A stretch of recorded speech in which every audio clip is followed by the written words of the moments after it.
pengkhianat bangsa bilang Indonesia kena tipu. Oke, Benix bener. LPG memang kita dari zaman dulu memang impor dari luar negeri. Oke, jadi nggak ada masalah lah sama Amerika.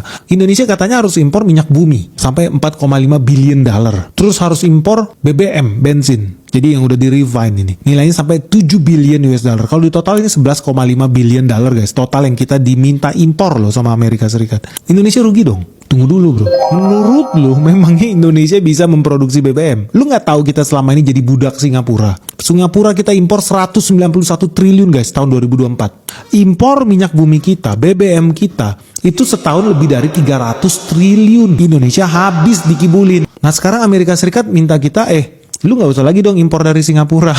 Lu impor dari Singapura berapa? 191 triliun. Indonesia impor BBM dari Singapura 191 triliun. Tahu nggak yang diminta Amerika Serikat apa? Dan kenapa Singapura ketakutan dan terkencing-kencing hari ini? Karena di perjanjian dagang itu Amerika Serikat secara spesifik minta Indonesia lu boleh nggak sih impor minyak buminya, impor BBM-nya dari Amerika. Total nilainya 11,5 billion dollar. Kalau dirupiahin itu setara 190 triliun guys. Dari sini lu kalau punya otak waras, lu udah tahu siapa yang diincar sama Amerika Serikat, siapa yang dirugikan oleh Amerika Serikat. Kok bisa presisi dia minta 190 triliun? Karena begitu efektif perjanjian dagang ini, Indonesia semakin happy karena kita merdeka guys dari penjajahan Singapura. Makanya Singapura menangis. Lu lihat ini di Singapura hari ini, panik orang-orang.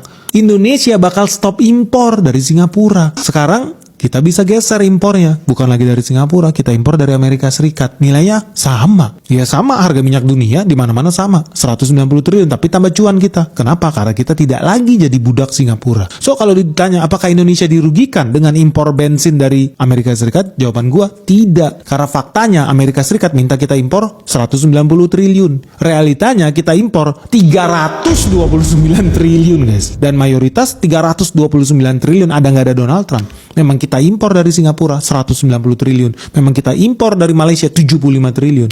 Nah sekarang kita geser tuh ke Amerika Serikat. Yang harusnya ketakutan hari ini adalah Singapura.